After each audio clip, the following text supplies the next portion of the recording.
Hey, Justin. Hey, good morning. Hey.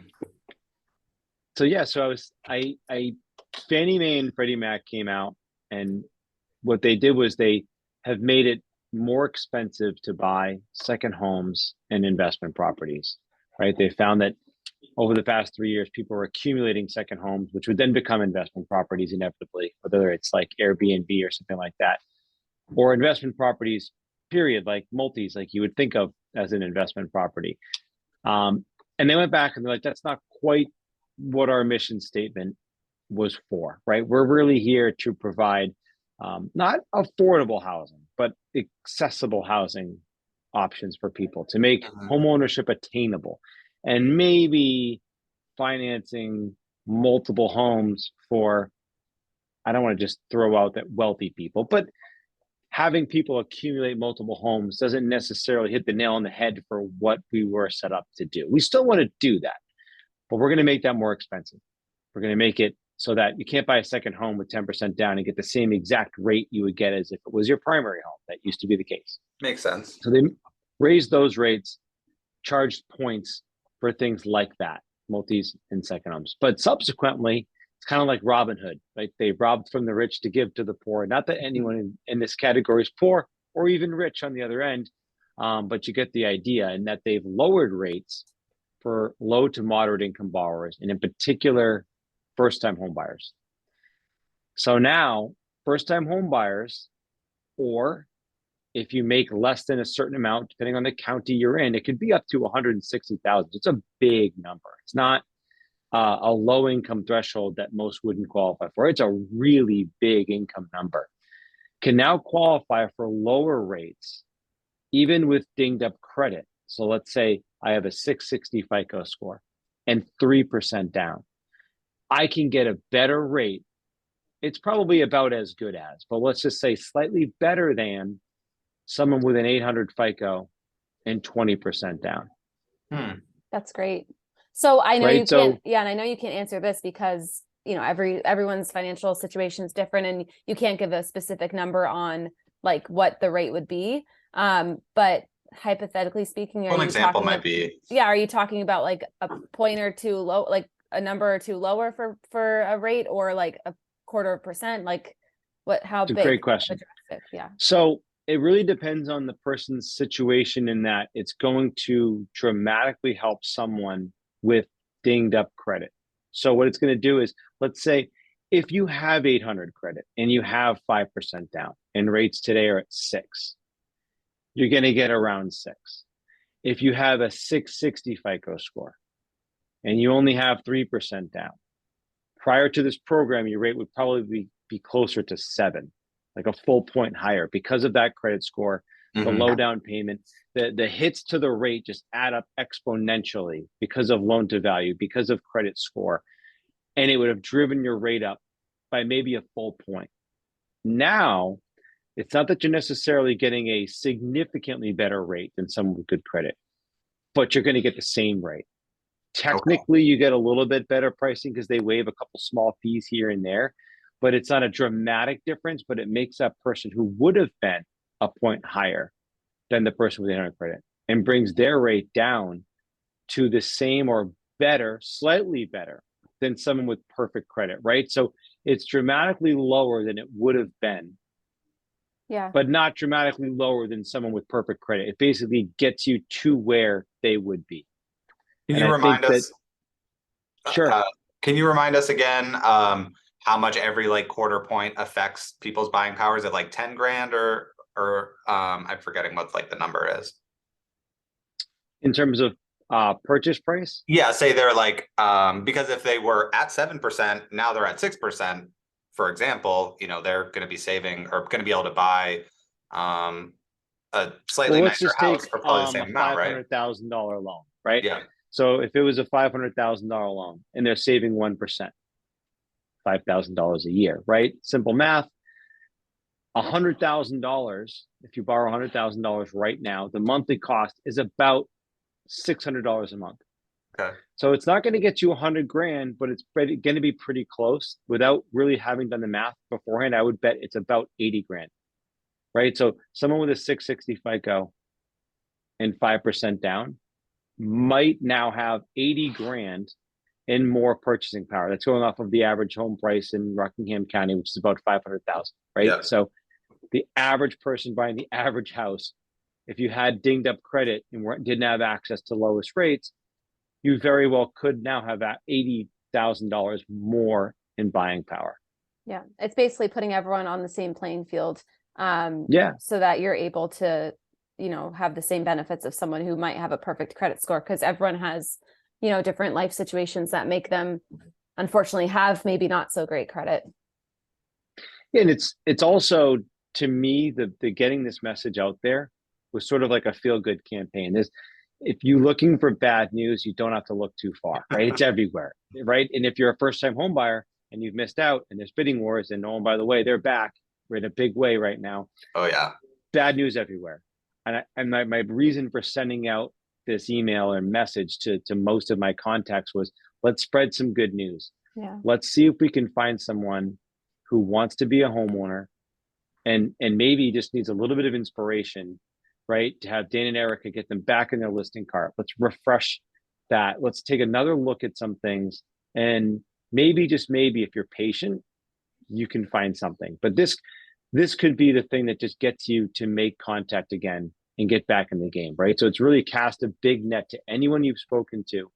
The subject line was sort of like I have a favor to ask.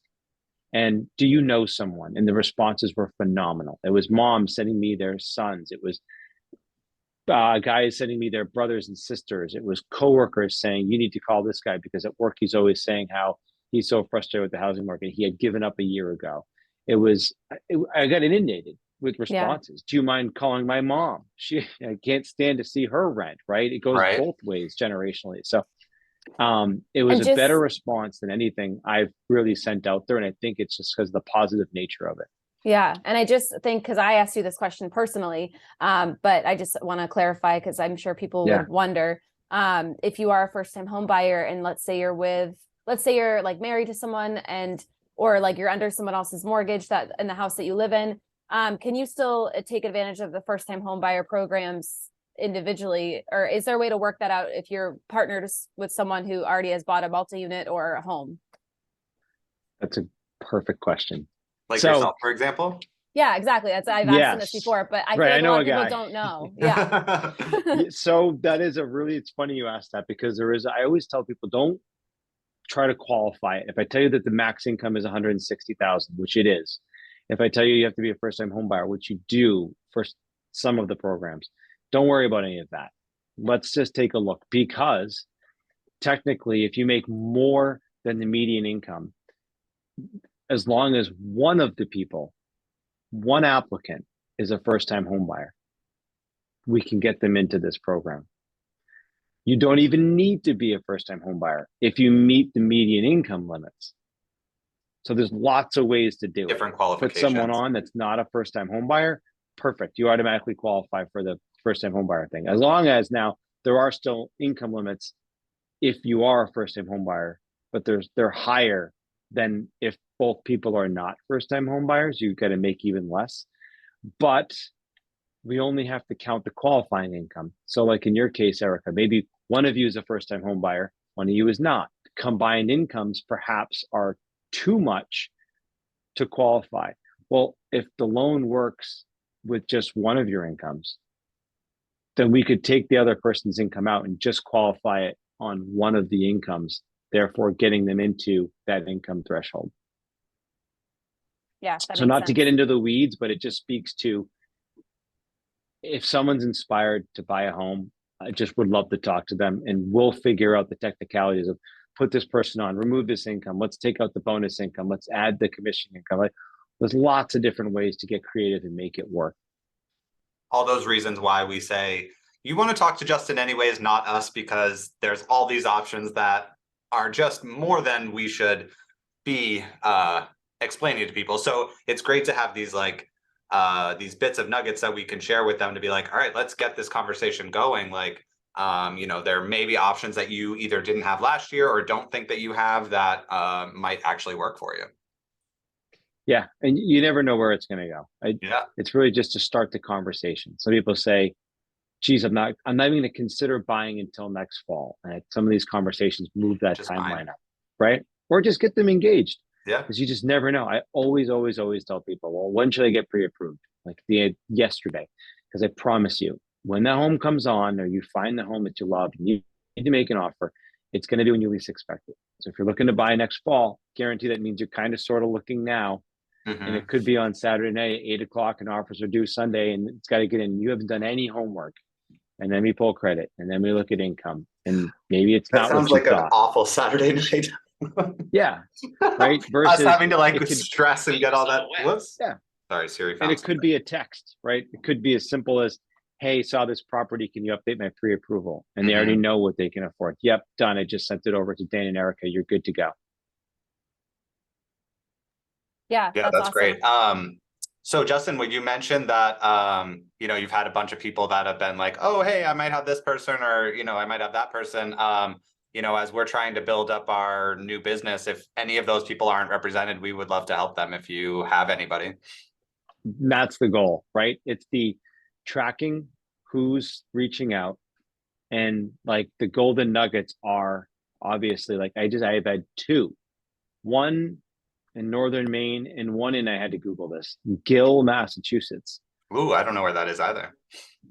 And I did find connections for them, but they were like far off distant places. But it's also like around here, it's people that I keep track of everything. So it's people who a financial advisor might have referred. Like I can track where that person originally came from, and it could have been 3 years ago. Right. And let the person know they're back in the game, or re-thank that accountant for referring Tom 2 years ago that went nowhere because he's kind of back and I still appreciate you thinking of me. Right. Yeah, so, absolutely.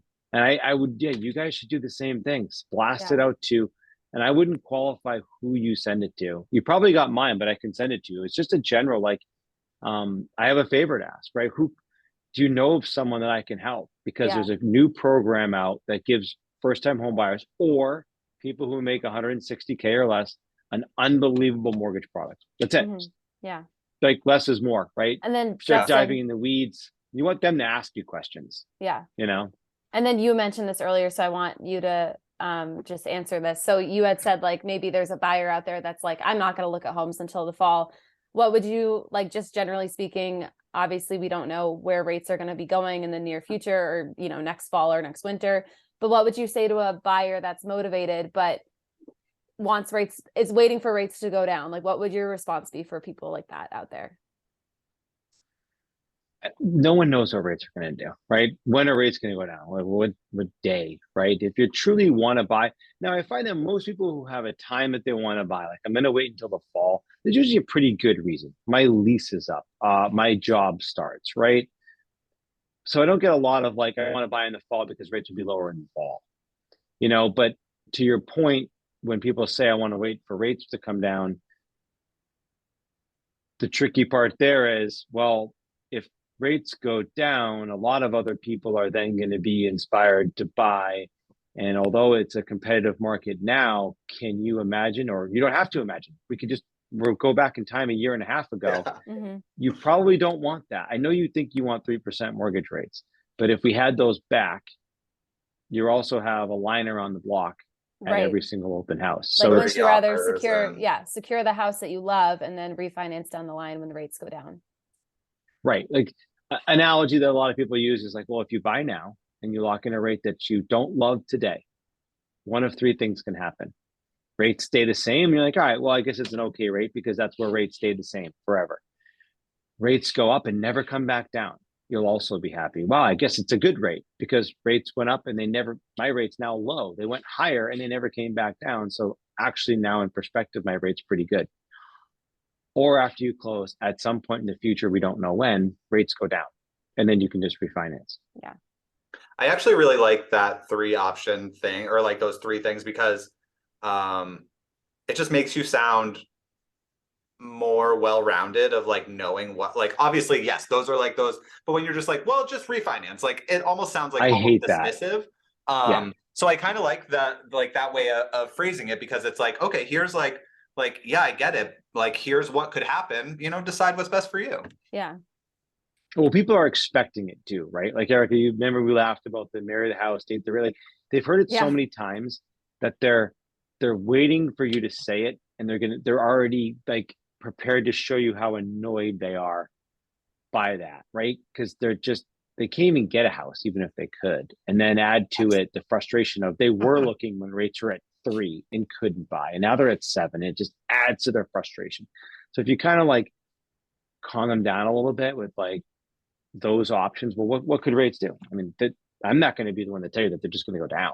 Like they Right. could go up. They could be 10. But if you have 7 and rates are at 10, you're like, oh, now I'm like the guy who had 3 when rates went to 5. I'm like, this is great. I'm thankful for this rate. Yeah. But odds absolutely. are they're going to be lower. But we don't know when. Right. Right. We I can't always tell predict. people, expect to have this rate for, in my opinion, 12 to 24 months. But Yeah. in reality, don't buy this home if you're not comfortable with this payment. Don't do it. Exactly. I don't right. want to give you the mortgage. Right. Yeah. I do not want to. Do I think you'll refi in 24 months? Yeah, I think it would be wildly, odds are in your favor that you won't have this loan for more than 24 months, but you need to be prepared to have it for that long. Yeah. Awesome. I don't know how much Um, time you have, Justin. Sorry, Dan, were you going to ask something? Yeah, I just had a quick question. I was meeting with David yesterday, and he had mentioned that the 2-year treasury went down like a whole point yesterday. Do you think that that's going to affect? I know they're typically measured off the 10-year more so, but I didn't know if you had any insight into that.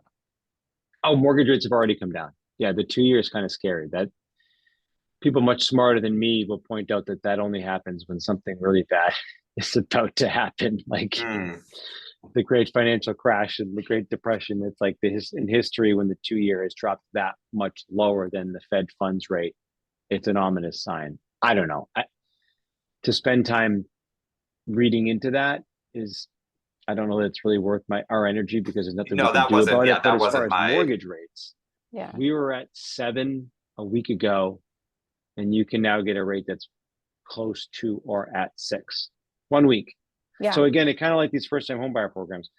Is a 1/4 point, 3/8 in rate make or break someone buying a home? No, because you could just wait a week and rates went down a full point. You know Or what I next mean? week they could be at 7.5. There you go.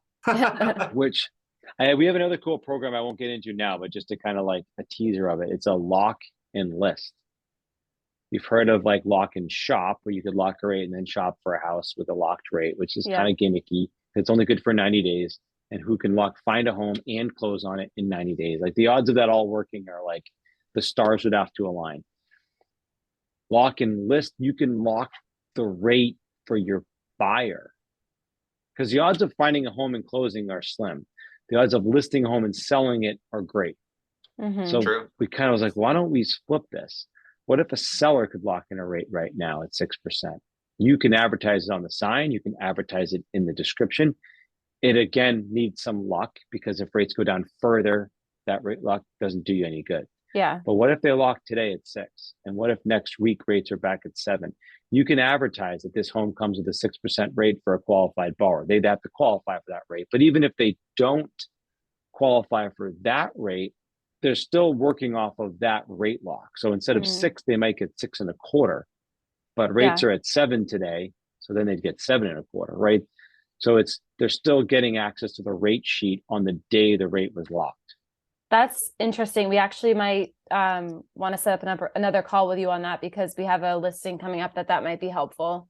So yeah, we'd love to. It just kind of shows your seller too. Like, is it another flashy thing? Sure, be the first to admit it, right? It's like the 2-1 buy downs. Every lender in the world was pitching them. I tried to be self-aware enough to know that like it sounds really good, and I did do a couple of them, but like in theory, it's not going to get used that much, because who's going to pay for it? It's really expensive. It's not a buyer's market, so why would a seller pay for it, kind of thing. Right. This, if I was you guys or me trying to help you guys, I think it's just a cool way to show your sellers or potential listing appointments things you're doing that no one else brought to the table. Because let's face it, they know if a house gets good photos and put on the MLS and is priced right, it's going to sell. Right. Does that do anything for the seller? Do they have to commit to anything or any financial commitments to lock the rate, or is it just something we can do? There is $1,000 upfront fee to lock the rate that they get back when it closes Okay. or like expires. Like, but there is some commitment on their end. But I mean, you think about that. If they locked in and timed it well, like right now, if they're locked in at 6% and rates went back to 7%, which has happened like a dozen times in the last 6 months. Yeah. And if I was a buyer, like the cost to buy your rate down from 7% to 6%. Yeah. And you could do a I don't know what projection. it would be. It depends on the loan amount and your Yeah. FICO score, but it would be tens of thousands of dollars. The amount it costs to buy a rate down by a full point, it's probably say 3 points. Yeah. So on a It's huge. $500,000 loan, it's going to cost you $15,000 to buy your rate down that low. That's pretty attractive to a buyer. Yeah, definitely. Do you need it in this market? Could debate it. Homes that are priced well sell them pretty quickly. But it's a pretty cool feature for $1,000 fee to lock it in. Something Yeah. different. Definitely. And I know we probably don't have enough time today, but maybe another call too. We could talk about assumable loans, because I think that's another huge, obviously I think it's pretty particular. Like you have to have, everything lined up too. I wouldn't even bother looking No. into those. No. So like conventional loans are technically assumable, but it has to like be a family member. VA loans are assumable. You have to be a veteran. Veterans, like VA guarantee is still on the hook on the house they're walking away from. Like, I think it got brought up at a company meeting, like company-wide meeting, right? And we do $100 billion in loans a year. And in our 10-year history as a company, we've had like 4 loans nationwide get assumed. It's like a 6-month process. It's not. I wonder why it's being advertised Not worth right now even. then. Because I've been seeing some stuff about it. It's like, why are we seeing that now? It's like, if it's so complicated, I don't know. I mean, it sounds like it's kind of a mess to do. I think people are just thinking of like, a talking point to get people to think about creative solutions, maybe. And it sounds good, right? Oh, this VA loan's assumable. Right. But did you explain that the veteran needs to now have his own eligibility on the hook for the person buying his home forever? Yeah. So, but you got to think too, why would lenders make it easy? If I'm a bank and I lent Erica, they want the higher interest rates. Yeah, 2.5%. And this buyer is now going to pay that loan off, thank God. And the new buyer is going to get a loan at 7%. Yeah. That was my question. That was my question when all those people were talking about it. I was like, yeah, it sounds great, but the banks are going to want 7 instead of 3. Like that just makes sense. Maybe if it was like a small portfolio lender, like if you had your loan at like Piscataqua Savings, I could see them like, well, have the person come into the bank and we'll interview them and talk. I mean, maybe it's such a nichey thing that I don't even know that it's worth talking about. Like, not that it's not worth us talking about, but I don't think it's like a volume thing that you could go out there and push, because I think when you dive into the details, you could make someone angry and like, well, VA loans are assumable. Wait, well, you didn't tell me I'm on the hook when I sell Erica my home. My VA eligibility stays with that house. Why would I give her that? Unless she's my sister. I'm not going to give it to random person buying my house. Right. And then the person buying it needs to be a veteran, eligible. Like, it's so nichey that. Yeah. I guess for like family members, it's a good thing to think of when it's ever, if you're ever in a situation where a client comes to you and they're like, hey, my dad, wants to get rid of his house and I kind of want it. And then we can kind of think of it in that regard. But yeah. Okay. Awesome. All right, guys. Great. Thank you, Justin. We appreciate the insight into just ways that we can have more real estate conversations with more people, so we can sell more houses. That's the goal. Don't overqualify it or overthink it. Right. Send a message like that to everyone in your database, and I think you'd be really pleasantly surprised how many people reach back out and have people that want to put you in touch with to help and inspire. Yeah. Yeah, I think we could like do a short clip of this video right in the thing, send it out to our 900-person database, and have a fun little conversation caption or a subject line or whatever. It doesn't cost us any money, and maybe we'll have some combos. I think you nailed it. Short and sweet is perfect, right? quick video embedded into it. That's it. Well, thank you, Awesome. Justin. Yeah, All thank right, you. friends, you It's have a good to great rest see of your you. day. Let's catch up soon. All right, you too. Yeah, for sure. Bye-bye. Bye. Bye.